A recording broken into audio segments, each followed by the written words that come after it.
Hello everyone, welcome to StudyIQ.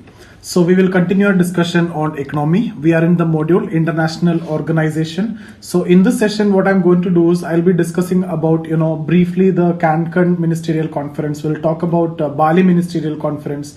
We will also talk about Nairobi Ministerial Conference, and the Nairobi package also will discuss. Now, most of you might be attending this for the first time. So what I'll do is I'll go for a quick recap of what all things that we have done in this module. So it will be very easy for you to follow it up. Okay. And others, if you are following my videos in the past videos and all, then it will be a revision for you. So what we have done is we started off with WTO, right? When international organization started, we started off with WTO. And how we started with WTO, initially we discussed about GATT, General Agreement on Tariffs and Trade. Okay, so I've told you in 1947, 23 countries held a meeting and an agreement was signed to promote world trade by reducing the tariff barriers. Okay, so that's what GATT, and it came into existence from 1st of Jan 1948. Okay, so we have discussed about objective. It is basically to promote world trade by reducing the trade barriers. And various rounds were held of GATT, like 1, 2, 3, 4, etc. So 7 round, 8th round. Now the first 7 round, it was very common. It is basically based on the objective. The discussions were related to trade and reducing trade barriers to promote world trade. But in the 8th round, that is the Uruguay round, some new issues have been picked up apart from trade. What are they? These new issues which are picked up in this round is related to investment, related to agriculture, related to environment, and also few issues we discussed which is related to intellectual property rights. Okay, and in this session there was no consensus between developed and developing countries. So this discussion went from 1986 to 94, and in 94, the then Director General of the GATT, Mr. Arthur Dungal, who what he did is he wanted to conclude this, so he come up with a draft final act. Okay, so it is all about concluding the discussions which has been done so far. So he incorporated all the discussions which has been done so far in that draft final act. He also incorporated the genuine concerns of developing countries. Okay, so this is and this was actually agreed in the next meeting. So that is what Marrakesh agreement, the next meeting was in Marrakesh, and Marrakesh agreement was signed. Rather, the developing countries had no choice but to sign it. Either you have to sign it or you have to opt out of it. Okay, so that was the situation which was put forth for the developing countries. Okay, so they have signed it, and this is what Marrakesh agreement, which is also known as Dunkel draft, which is also understood as draft final act.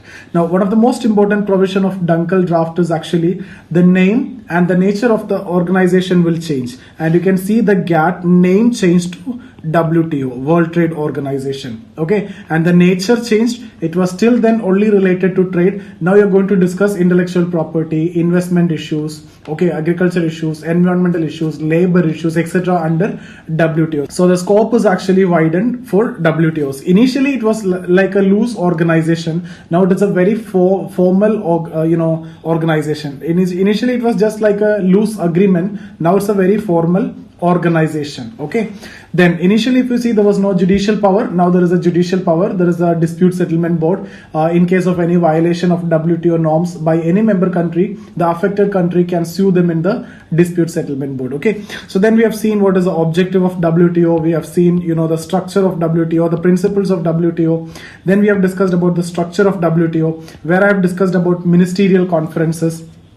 Okay, so I've started off with ministerial conference. I've given you a brief idea about ministerial conference. I've told you there's the highest decision making body of WTO, and it meets every 2 years, most probably in the month of December. Okay, so and I've told you the important ministerial conferences or meetings like Doha Development Round, the Singapore meeting, okay, then the Bali Ministerial meeting, okay, then the Nairobi. We will also discuss this separately. Okay, so that is what we are going to do in this session actually.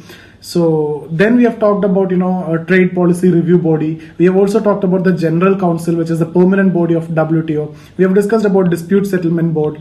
Okay, so if any member country is violating any WTO norms, the affected country can sue that particular country who violated the norms in the dispute settlement board, and the dispute settlement board has to give its decision within 18 months, and the decision of this dispute settlement board could be challenged in the appellate authority, and the decision of appellate authority is actually final and binding. Okay, that's what we have done in the first session, and then we have discussed about various WTO agreements. Okay, so in that we started off with agreement on agriculture. So there we have discussed about market access, we discussed about domestic support, we have talked about subsidies, we have talked about aggregate measurement of support, that is nothing but the subsidies, and I've told you aggregate measurement of support, that is a subsidy should be de minimis, AMS should be de minimis, it should be within limits, and we have seen the commitments of developed countries and developed countries. Developed countries have to reduce it by 5%, developing countries have to keep it to 10%, okay, of 1986-88 level, so of their agriculture output. That we have done in detail. Then we have talked about various subsidies like blue box, amber box, okay, and then green box, etc., and the differences have been made clear. See, the most of the students have confusion between amber box and blue box. Green box, there is no need to have any confusion. Not trade distorting subsidy, non-trade distorting subsidy, so you can give any amount of subsidy. For example, flood control, okay, or research development, etc., are coming under green box. Amber box and blue box, both are trade distorting, but AMS limitation is only for amber box. Blue box AMS limitation is not there, and most of the subsidies which is given by developed countries are coming under blue box. Okay, it is actually trade distorting, but they are getting exemption under blue box. Okay, so if you see, US is giving $100 billion as subsidy, which is without violating WTO norms, but when India is giving, it is 20 billion US dollar, but still it is violating the WTO norms. The reason is most of the subsidies that we are giving coming under amber box, whereas most of the subsidies given by EU, US, etc. will come under green and blue box. Okay, so I've told you how they are manipulated and all those things, the developed countries, how they are manipulating this blue box, etc. And in the solution, I've told you this classification is actually not required. Okay, then we have also discussed about export subsidies, okay, all those areas covered. Then we discussed about TRIPS, okay, trade related intellectual property rights, where the member country have to ensure or give minimum protection to 7 intellectual property. What are they? Patent, geographical indicators, trademark, trade secret, copyright, then industrial design, layout of integrated circuit. So when I'm talking about integrated circuit, I mean this transistors, resistors, capacitors, and the interlinking or the connection between them. That's what the layout of integrated circuit. Okay, so these are 7 intellectual property where you need to give at least minimum protection. We have discussed about all these in detail. Patents, when we have discussed, I have compared Indian Patent Act with TRIPS norms, and later we have amended Indian Patent Act in 2005 to comply with TRIPS norms. Now Indian Patent Act is actually in compliance with TRIPS norms. In fact, we have given product patent too. Earlier only process patent was given. Okay, so now our Indian Patent Act is actually in compliance with TRIPS norms. Then after that, we have discussed about TRIMS, trade-related investment measures. There we have discussed about, tarification. We've also talked about national treatment. Then we have talked about GATS, General Agreement on Trade and Service. Okay, this GATT and the first GATT is entirely different. Then we have discussed about NAMA, Non-Agriculture Market Access. Okay, then we have completed the session on, agreements. Okay, so that's about WTO agreements, agreement on agriculture, TRIPS, TRIMS, GATS, General Agreement on Trade and Service, and Non-Agriculture Market Access. Okay, so these are the agreements which you should be knowing, because all the issues which are going to happen or that we are going to discuss in ministerial conferences are related to this. So that is the reason why we have done it first. Okay, so I hope all the WTO agreements are clear for all of you. Now, if you see the meetings, okay, so the ministerial conferences, these are the ministerial conferences, out of which Singapore we have discussed, Doha also we have discussed. So when we discussed about Singapore, we have talked about the Singapore issues. What are the main issues? Competition policy related issues, investment policy related issue, government procurement related issue, and also we have seen the trade facilitation, and only trade facilitation was actually accepted by developing countries. The other 3 were actually not accepted. Okay, then we have discussed about Doha ministerial conference, and we have discussed about Doha development round. So various issues we have discussed over there. Okay, we have talked about compulsory licensing. We have talked about evergreening of patent. Okay, we have discussed, scope of GI to be extended. Agreement on agriculture under that developed countries, that 5% should be reduced to zero. That means developed countries should not give any agricultural subsidy. Then related to NAMA, a modified formula. Till then, in case of NAMA, it was Swiss formula that I have discussed here, and it has to be modified. So as per ABI, Argentina, Brazil, and India. So I have explained you what is that new proposal, new change also. Then we have seen a few other issues like labor issues. We have discussed about special and differentiated product. Okay, so it should be implemented properly. Then labor issues we have discussed. Okay, duty free, quota free market access to LDCs, cotton subsidy to be eliminated. So all these you should keep in mind, so that next session will be easy for you. So it's all about continuation, right? Now, if you have missed out any of my videos, you can get in touch with me here. You can get in touch with me in this Instagram ID. This is my Instagram ID, or join the Telegram channel. You'll get all my YouTube videos over there. Apart from that, or this is a Telegram channel. Okay, so you'll see the Telegram channel here. This is the Instagram ID. These two are my Facebook pages. Okay, so you can get in touch with me in any of this. If you need the YouTube videos, all are available here. If you need regular courses or online classes are available with StudyIQ. Okay, so history is there, economy is there, sociology is there. Also this quantitative aptitude is there, ethics is there. So all those classes which are prepared by me, the regular classes also available, so that you can get in touch with me. So now we will move forward and we'll discuss about this ministerial conferences. Okay, so when we discussed about this Doha development round, actually I have missed out two concepts. I have missed out special safeguard mechanism. We have discussed about compulsory licensing, we have discussed about evergreening of patent, but I have missed out the special safeguard mechanism. I'll write this, what is this, and then I'll explain this. So special safeguard mechanism. Okay, so under this,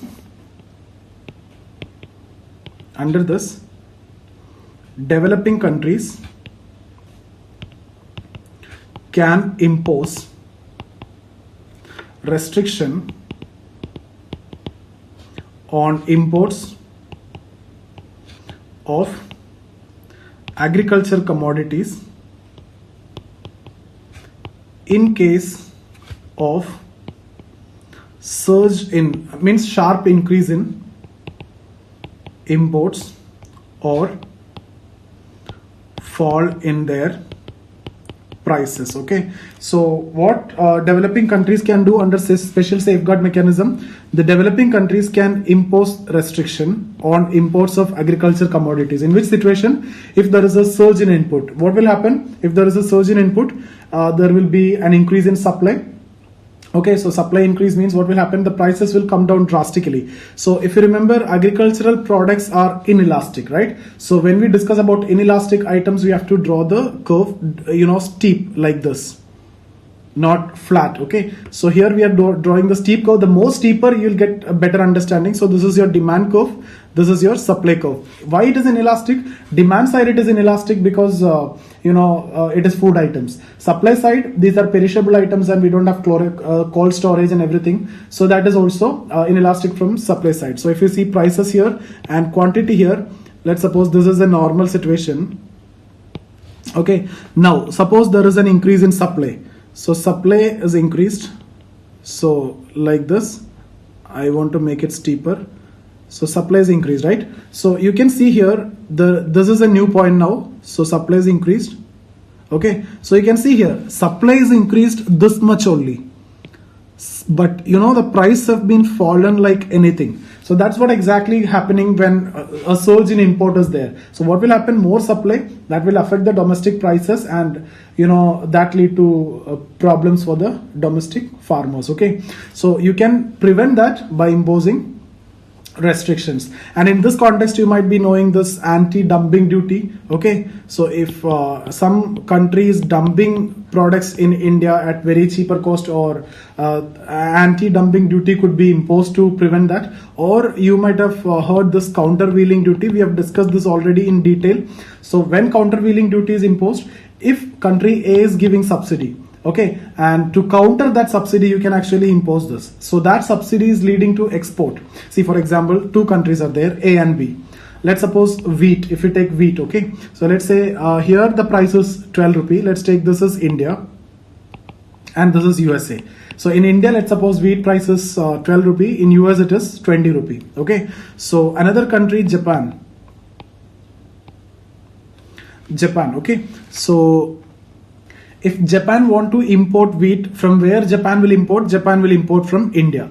But now what US can do, US to promote export, US will give subsidy. So let's suppose US is giving, let's say subsidy of, let's say 9 rupee. Okay. Or let's say this is 15 and this is 20. So initially Japan will import from India. Now let's say 8 rupee subsidy is given. So the price will come down to 12. Now it is between 12 and 15. So which one Japan will prefer? This one Japan will prefer. Okay. So this is actually what you mean by trade distortion. Now here, if you take the domestic countries case, let's suppose India. In India, the cost of wheat is, let's say, as I have discussed, it is 15 rupee. Okay. Now for meeting food security need, if we need to import, let's suppose in US, the cost is 20 rupee. Okay. So here the cost is actually 20 rupee, but you are giving subsidy. Let's suppose you are giving subsidy. So what will happen? The price is becoming 12 rupee. Now what India can do, India here there may be an import, right? Because now they can export. So here there may be a possible import in India. So what the government can do, government can actually impose a countervailing duty, let's say 4 rupee. So this will become 16. Now this won't be, competitive. So that will be an advantage for the Indian farmer. So if you feel that this subsidy which is given by the US government is a threat to the Indian farmer, then you can actually come up with this countervailing duty. So this is what you mean by the countervailing duty, to counter that subsidy. Or it can be, see for example, this is 15, this is 15. So let's say US is giving 4, then this become 11. So then it is very obvious, right? Here it is 15, here it is 11. So what Indian government can do, how much subsidy is given? 4. Same duty can be added. Okay. So that is what countervailing duty. So I hope it is clear. It can be same, you can add, or it depends on the situation. Okay. So here you may need to add less only, 8 subsidy, but 4 is enough here so that the price will go high. Here 4 is given, and you are supposed to impose 4 itself to match it. Okay. So I hope that is clear. So here we are talking about, special safeguard mechanism. So these developing countries can come up with certain import restrictions on agricultural commodities if there is a surge in import. Similarly, special product. This also we have missed out. Okay. So special product, developing countries, let me write down here. Developing countries can specify certain products as special products and can restrict their imports to protect rural industries. See, our cottage industries or MSMEs, we have already discussed the difference between these etc. in our previous module industry. So I'm not getting into that. So some special products can be assigned, or some products which are made by the rural industries can be given the special product tag. Then you can actually, restrict the import of that particular products. Okay. So basically to prevent the, or protect the MSMEs or the local industries or rural industries. Okay. So after this, so that's about special product and special safeguard mechanism, SP and SSM. So you will see this SSM. Now next is what? After Doha, it is Cancun. Okay. So then we will discuss about Cancun and Hong Kong quickly. Then Geneva, this is done in headquarters. So not much important because it was done in headquarters. Okay. So now here next is Cancun. See, there were some discussions on related to the issues of agriculture subsidies here, and the talk break because of the discussion on agriculture subsidies, and there was no consensus. Okay, so on the issue of agriculture subsidies, the talks break. So there was no decision in this Cancun Ministerial Conference. See, developing countries actually asked the developed countries to give a date Okay, so to give a date to ensure this concerns which we have discussed in the Doha Development Round. Doha Development Round is all about the concerns of developing countries and also the concern of India. Okay, so the developing countries actually asked for a date, but what they have asked, developed countries said in return is you first implement the Singapore issues. You try to solve the Singapore issues, that competition policy, investment policy, government procurement, trade facilitation, etc. Then we will have a discussion like that. So on that ground, the talks breaks there. As I've told you, consensus is required, not majority. If it is majority, developing have more people, right? So see, this is the two groups: developed countries, UDC and LDC on other side, right? So these are the two blocks. So if it is majority, they will win. If it is on the base of share, they will win, because especially US having huge share contribution. Okay, so it is basically based on consensus. So next one was in Hong Kong. Okay, so some decisions have been implemented here. For example, special safeguard mechanism that we have discussed, that became operational. Okay, so special safeguard mechanism operational here. Then some mini ministerial conferences were held. Okay, so mini ministerial means some countries only will participate, not all countries. Mini ministerial conferences like G6, G4, etc. See, this G4 means, for example, India and Brazil from representing the UDC, developing countries, and US and EU representing the developed countries. So this is from UDC side, and this is US and EU from developed countries side. Okay, but again there were no consensus, so only 4 members are sitting, no consensus. The Director General at this time, Pascal Lamy, he said there is no point in ministerial conference. Even in mini ministerial conference also, you are not able to reach the consensus. There is no consensus between 4 members. So how can you reach consensus with all these people? It's not majority, it's not based on share, it has to be on the base of consensus. So 4 members are not able to reach the consensus, means how can you reach the consensus? It is not possible.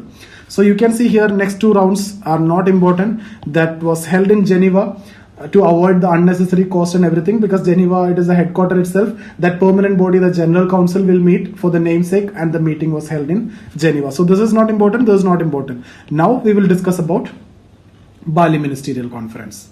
So Bali Ministerial Conference here, first one, why it is important? Trade Facilitation Agreement.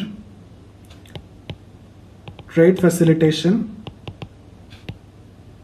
Agreement, TFA signed. TFA in detail we have covered when we have discussed about various agreements. Okay, so in the Singapore issue also we have discussed about this, and I've told you at that time this is the only one which is actually accepted by the developing countries. So it is actually signed and it is ratified and implemented. See, actually 2/3 of the countries need to be ratified.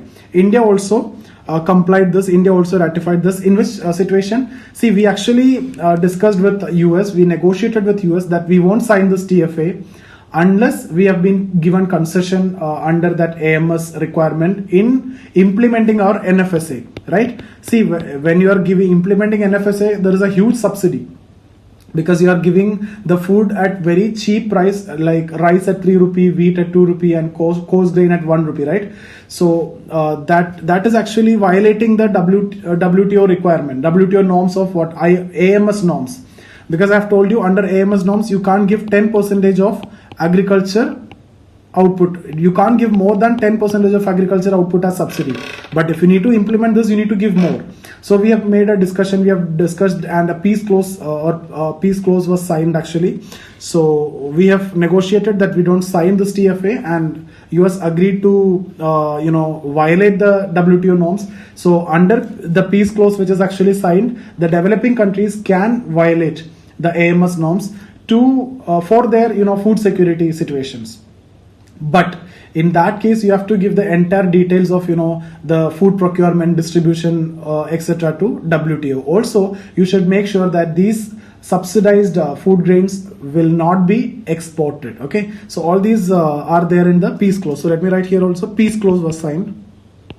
So what is this? This peace clause is related to this food requirements, okay, or food security measures. So for food security measures, and it was till 2017, and 2017 it actually got extended. We negotiated again and it got extended indefinitely. Okay, so then peace clause, then LDC issues also addressed. Few LDC issues also addressed.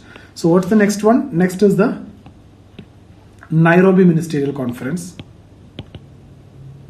Nairobi Ministerial Conference. Okay, so the decisions taken in this conference is what you call as Nairobi package. So we will see Nairobi package. See, a few of the concerns of developing countries are actually addressed, like special safeguard mechanism, which we have discussed. Okay, the subsidies which are given for agricultural commodities by the developed countries, cotton subsidy given by EU, US, etc. So we will see what all the things which are implemented. So first one, agriculture export subsidies. Agriculture export subsidies to be abolished with immediate effect. So with immediate effect by whom? By developed countries. Okay, immediate effect by developed countries. And what is the commitment for developing countries? Developing countries by 2018, end of 2018. So the agriculture export subsidies should be abolished, the immediate effect by developed countries, and UDCs, developing countries, by the end of 2018. So second one, cotton export subsidies. Cotton export subsidies, same thing, to be abolished by the developed countries with immediate effect, and the developing countries by the end of 2017. Developed countries immediately abolish the cotton export subsidies by developed countries immediately, and developing countries by the end of 2017. Okay, so I hope this too is clear. Agriculture export subsidies to be abolished by developed countries with immediate effect. Here also immediate effect by developed countries. Here 2018 is the deadline. Here 2017 is the deadline.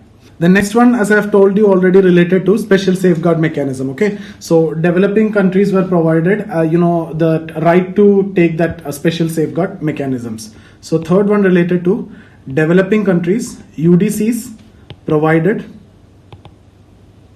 a right to take recourse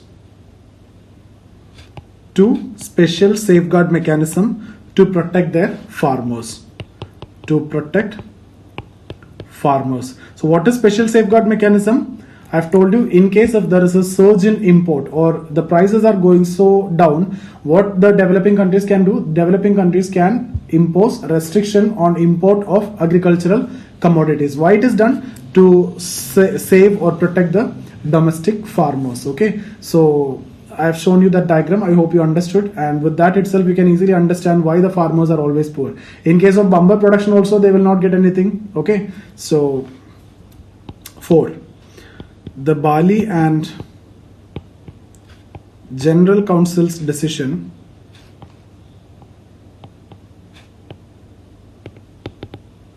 on public stock holding for food security.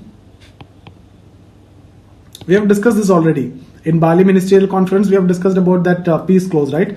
So I am referring to that only. Decision on public stock holding of food security. For the purpose, for which purpose? For the purpose of food security. Okay. So food security purpose under peace clause was reaffirmed. Okay, so I've already told this point before itself. So these are important points that you need to remember with respect to Nairobi package. There can be question directly in mains related to Nairobi package. Okay, Doha development round also can be a question. Some of the issues discussed in Doha development round is actually coming here as this Nairobi package. Now we'll see some package for LDCs. LDC package we'll see. One of the demand of LDCs that we have seen in Doha development round is duty-free, quota-free market access that has been given. Okay, so duty-free, quota-free market access to LDCs. Okay, LDCs. Okay, second one, LDC service waiver.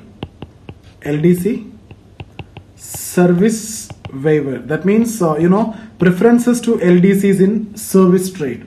So LDC service waiver means preferences to LDCs in service trade. Okay. Then third one, preferential rules of origin for LDC. See, when you talk about rules of origin, it means value addition.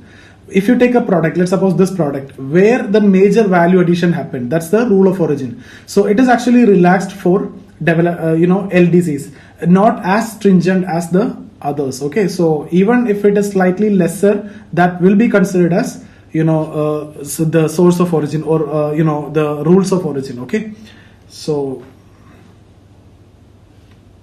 preferential rules of origin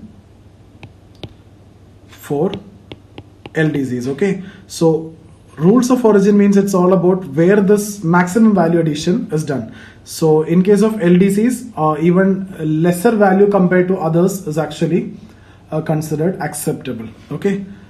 Then one more point that I want to discuss is actually US and EU, suggested to launch a new negotiation to discuss those unresolved issues related to agriculture and other areas outside the Doha architecture. Okay, so these issues have been picked up in Doha. So US EU suggested that we will discuss outside the Doha architecture. Okay, so actually developing countries rejected this. They said there is no need to discuss it outside Doha. So it is actually going on like that. So that's about the session. I hope you understood. If you have any doubt, you can get in touch with me. This is my Instagram ID, or you join the Telegram channel. Okay, so you'll get all my videos over there. So that's about the session. I hope you understood everything that we have discussed today. If you have any doubt in any of the videos that we have discussed so far, you can get in touch with me here. That's my Instagram ID. Okay, or you can join the Telegram channel. You will get all my videos over there. Everything is there. Or you can see here, this is a Telegram channel, or this is the Instagram ID. These two are my Facebook page. You can get in touch with me in any of this. If you want to learn economy with me, or history with me, or general studies, any subjects, you can, if you need regular classes, you can get in touch with me, or the online classes are available with StudyIQ. You will get all those classes. Still, you will get my YouTube videos in this Telegram channel. Okay. So I hope you understood everything that we have discussed. So see you guys. Thank you.